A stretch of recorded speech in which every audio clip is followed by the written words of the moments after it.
दोस्तों, हमारी सरकार जो है वो हमेशा कुछ ना कुछ हमारे लिए करती रहती है। अभी एसआईआर हुआ और इसकी शुरुआत बिहार से हुई थी और धीरे धीरे करके अब 12 राज्यों और केंद्र शासित प्रदेशों में एसआईआर हो गया। एसआईआर के बाद अब बिहार के अंदर राशन कार्ड का नंबर आ चुका है और बहुत सारे लोगों के राशन कार्ड अब काटे जा रहे हैं। शुरुआत बिहार से हुई है, लेकिन धीरे धीरे करके शायद ये राशन कार्ड वाला मामला भी भारत के तमाम राज्यों में देखने को मिल सकता है। इसके अलावा बिजली को लेकर भी एक बड़ी खबर आ रही है।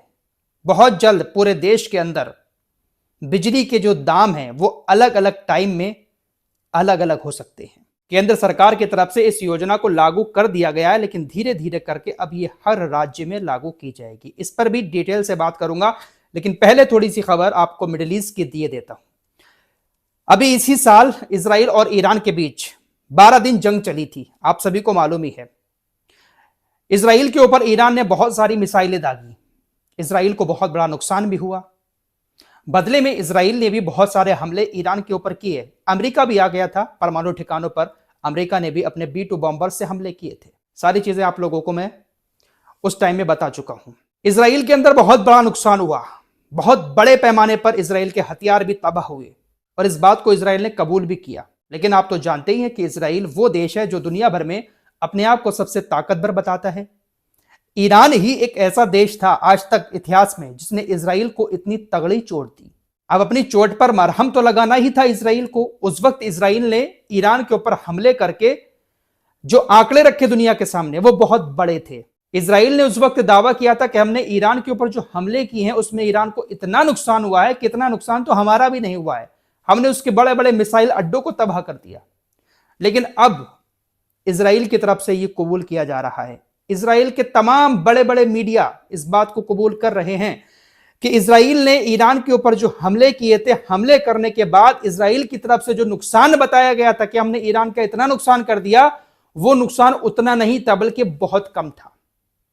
ईरान के मिसाइल ठिकाने तबाह नहीं हुए थे, बल्कि आज भी ईरान के पास 2000 से ज्यादा भारी बैलिस्टिक मिसाइलें मौजूद हैं और ये मिसाइलें उतनी ही हैं जितनी इस साल जंग शुरू होने से पहले थीं। ईरान ने सैकड़ों मिसाइलें हमारे ऊपर दाग भी दी, लेकिन अभी भी उतनी मिसाइलें ईरान के पास मौजूद हैं। ईरान बहुत तेजी के साथ मिसाइल बना भी रहा है और हमने जो हमले किए थे ईरान के ऊपर, उन हमलों में ईरान की मिसाइलों को ज्यादा नुकसान नहीं पहुंचा है। इजराइल ने इस बात को कबूल कर लिया है कि ईरान ने अपनी उत्पादन क्षमता फिर से बहाल कर ली है। लगातार वो मिसाइलें बना रहा है और एक भारी जखीरा ईरान के पास मौजूद है। दोस्तों, ईरान अभी भी अपने परमाणु प्रोग्राम को आगे बढ़ा रहा है। कोई पता नहीं कब खबर आ जाए कि ईरान और इजराइल के बीच कुछ ना कुछ पंगा शुरू हो गया। फिलहाल गाजा में ठंड का मौसम है, बारिश भी हो रही है, हाल बेहाल है वहां के लोगों का। टेंटों में रह रहे हैं, खंडर में अपने छोटे छोटे आशियाने बनाकर। बारिश होती है, ठंड के मौसम में बहुत ज्यादा दिक्कतों का सामना उनको करना पड़ रहा है। कोई आगे नहीं आ रहा है, कोई अभी फोर्स तैनात नहीं हुई है। जैसा था वैसा ही गाजा अभी भी है। खबर एक और आ रही है, तुर्की और रूस के बीच फोन पर बात हुई, दोनों के राष्ट्रपति के बीच। उसके कुछ ही देर के बाद रूस ने यूक्रेन के ओडेसा एरिया में हमला कर दिया। रूस का यह हमला समुद्र के किनारे हुआ था और यह इतना खतरनाक हमला था कि इस हमले में तुर्की का एक जहाज बुरी तरह से जल गया। रूस ने बैलिस्टिक मिसाइलों से और ड्रोन से यूक्रेन की 2 बड़ी बंदरगाहों को निशाना बनाया था और वहां पर तुर्की के जहाज भी खड़े हुए थे। तुर्की के जहाज पर भी ड्रोन अटैक हुआ और उसको बहुत बड़ा नुकसान हुआ। और कुछ ही घंटे पहले बातचीत हुई थी पुतिन और एर्दोगान की। रूस यूक्रेन की जंग में तुर्की बीच में पड़ा हुआ है। तुर्की ने बहुत सारा सामान भी भेजा है यूक्रेन और तुर्की बिचौलिया भी बना हुआ है, लेकिन रूस के हमले से तुर्की को नुकसान हुआ। अभी तक फिलहाल ऑफिशियली कोई स्टेटमेंट तुर्की की तरफ से इस मामले पर नहीं आया है और ना ही रूस की तरफ से कुछ सफाई दी गई है। आइए अब राशन कार्ड की बात कर लेते हैं। दरअसल बिहार के अंदर राशन कार्ड में सुधार की प्रक्रिया शुरू हो चुकी है। बहुत सारे ऐसे लोग हैं जो पात्र नहीं है लेकिन उनके पास भी राशन कार्ड है। रिपोर्ट्स के मुताबिक 54 लाख लोग ऐसे हैं जिनके पास राशन कार्ड है और वो राशन कार्ड का लाभ उठा रहे हैं, लेकिन वो पात्र नहीं है। बिहार सरकार ने पब्लिक डिस्ट्रीब्यूशन सिस्टम में पारदर्शिता और पात्र लोगों तक ही लाभ पहुंचाने के उद्देश्य से अब तक की सबसे बड़ी वेरिफिकेशन ड्राइव शुरू कर दी है। पूरे बिहार के अंदर पहले चरण में 54,20,000 से ज्यादा नामों को राशन कार्ड सूची से हटाने की तैयारी चल रही है। यह कार्रवाई तब तेज हुई है जब राशन कार्डों को आधार कार्ड से लिंक किया गया।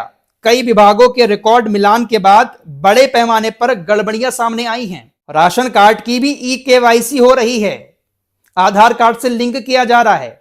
सरकार का कहना है जब आधार कार्ड से लिंक हुआ तब हमें मालूम पड़ा कि बहुत सारे लोग ऐसे भी हैं बिहार के अंदर जिनके पास राशन कार्ड है और वो इस लायक नहीं है कि उनको राशन कार्ड दिया जाए, उसकी सुविधाएं दी जाएं। वो काफी सही लोग हैं लेकिन फिर भी राशन कार्ड के लाभ वो सरकार से ले रहे हैं। सरकार ने कहा कि कई सारे लोग ऐसे हैं जिनके पास 2.5 एकड़ से ज्यादा जमीन है, कई सारे लोग ऐसे हैं जिनके पास 4 व्हीलर भी है और वो राशन कार्ड का लाभ ले रहे हैं, राशन भी ले रहे हैं। बिहार सरकार का कहना है कि बहुत सारे लोग तो ITR भी दे रहे हैं लेकिन उसके बावजूद भी राशन कार्ड का लाभ उठा रहे हैं। कुछ लोग ऐसे भी हैं जो मर चुके हैं लेकिन उनके नाम से राशन कार्ड चल रहा है। तो बिहार के अंदर SIR के बाद, वोटर लिस्ट को क्लीन करने के बाद अब राशन कार्ड को क्लीन करने की प्रक्रिया शुरू हो चुकी है। बिहार के अंदर शुरुआत हुई है और हो सकता है धीरे धीरे करके ये तमाम राज्यों में देखने को मिल जाए। अब लाइट की बात कर लेते हैं। दोस्तों, इस वक्त हमारे घरों में जो मीटर लगे हुए हैं उसमें जो बिजली का बिल आता है वो यूनिट के हिसाब से आता है।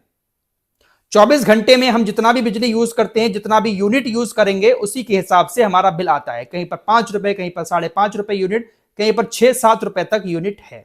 24 घंटे में जितने भी यूनिट बनेंगे उसका बिल हमें पे करना पड़ेगा। लेकिन अब हो सकता है कि यह नियम बदल दिया जाए क्योंकि केंद्र सरकार बहुत पहले ही एक नियम लागू कर चुकी है जिसका नाम है टाइम ऑफ द डे। केंद्र सरकार की तरफ से टाइम ऑफ द डे नियम को बहुत पहले लागू किया जा चुका है और यह नियम असम राज्य में पूरी तरह से लागू हो गया है। अब यह नियम है क्या? दरअसल अब ऐसी चर्चा चल रही है कि बहुत जल्द तमाम देश के राज्यों में टाइम ऑफ द डे नियम लागू हो सकता है क्योंकि केंद्र सरकार इसको लागू कर चुकी है। अभी तक लागू इसलिए नहीं हो पाया है क्योंकि तमाम राज्यों में हर किसी का स्मार्ट मीटर नहीं लगा है। सभी के जब स्मार्ट मीटर लग जाएंगे टाइम ऑफ द डे नियम लागू हो जाएगा। क्या है ये टाइम ऑफ द डे नियम? दरअसल इस नियम के मुताबिक 24 घंटे में बिजली का जो यूनिट होगा वो अलग अलग रेट का होगा, अलग अलग स्लॉट में अलग अलग रेट होगा। दिन में बिजली अलग रेट में मिलेगी, शाम में बिजली अलग रेट में मिलेगी और रात में बिजली अलग रेट में मिलेगी। दरअसल ये जो स्मार्ट मीटर है ये हर 15 मिनट में डाटा कलेक्ट करके आगे भेज देते हैं। स्मार्ट मीटर में एक तरह की चिप लगाई गई है जिसको सिम भी बहुत सारे लोग कहते हैं। जिस तरह से मोबाइल वगैरह चलते हैं इसी तरह से उनका भी डेटा हर 15 मिनट में ट्रैक होता रहता है। इस नियम के मुताबिक 3 स्लॉट बनाए जाएंगे। पहला स्लॉट रात के 12 बजे से सुबह 6 बजे तक होगा और इस स्लॉट में बिजली सबसे सस्ती होगी। जो यूनिट माना 6 रुपए का होगा या 7 रुपए का होगा वो 30 से 40% कम हो जाएगा। रात 12 बजे से सुबह 6 बजे तक बिजली सबसे सस्ती मिलेगी। 6 बजे से लेके शाम 5 बजे तक ये जो टाइम होगा, ये जो दूसरा स्लॉट होगा, इसमें भी बिजली सस्ती होगी। रात में 30 से 40% है तो सुबह 6 से लेके शाम 5 बजे तक जो यूनिट तय किया हुआ होगा उससे 20% सस्ती बिजली मिलेगी। और सबसे महंगा जो स्लॉट होगा वो शाम 5 बजे से लेके 12 बजे तक होगा। शाम 5 बजे से 12 बजे तक अगर आप बिजली का इस्तेमाल करेंगे तो सबसे ज्यादा महंगी बिजली पड़ेगी। अगर आपका एक यूनिट 7 रुपए का बनना है तो शाम 5 बजे से रात 12 बजे तक जो है 10% एक्स्ट्रा आपको पे करने होंगे क्योंकि सरकार का मानना है कि यह सबसे ज्यादा पीक टाइम होता है। 5 बजे से लेकर शाम 12 बजे तक सारी लाइट्स ऑफ होती हैं, घर की एसी भी चलता है, कूलर भी चलता है, किचन में भी काम होता है। तो 5 बजे से शाम रात 12 बजे तक सबसे महंगी बिजली होगी और सबसे सस्ती जो है रात 12 बजे से सुबह 6 बजे तक। तो जो भी बड़े काम करना हो, प्रेस करना हो, गीजर का पानी गर्म करना हो, जो भी काम करने होंगे वो रात में शायद लोग करेंगे, सरकार का ऐसा मानना है। लेकिन टाइम ऑफ द डे ये नियम बहुत जल्द, कुछ ही महीनों में, हो सकता है 1-1.5 साल में, क्योंकि लगातार इसकी चर्चाएं हो रही हैं क्योंकि केंद्र सरकार इसको लागू कर चुकी है। देश के तमाम राज्यों में लागू होगा और यह तब लागू होगा जब तमाम घरों में स्मार्ट मीटर लग जाएंगे। इसीलिए स्मार्ट मीटर लगाने की प्रक्रिया बहुत तेज की जा रही है। अब अलग अलग टाइम में अलग अलग यूनिट का खर्च आएगा। कैसा है वैसे ये नियम? रात को 12 बजे के बाद सारे काम कर लिए जाएं, लेकिन 5 बजे से शाम रात 12 बजे तक सारे काम तो ज्यादातर लोग इसी टाइम में करते हैं। फिलहाल इस नियम को आप लोग किस नजर से देखते हैं कमेंट बॉक्स में जरूर बताएं। कुछ और खबरों के साथ फिर हाजिर होऊंगा। अपना ख्याल रखिएगा। अल्लाह हाफिज।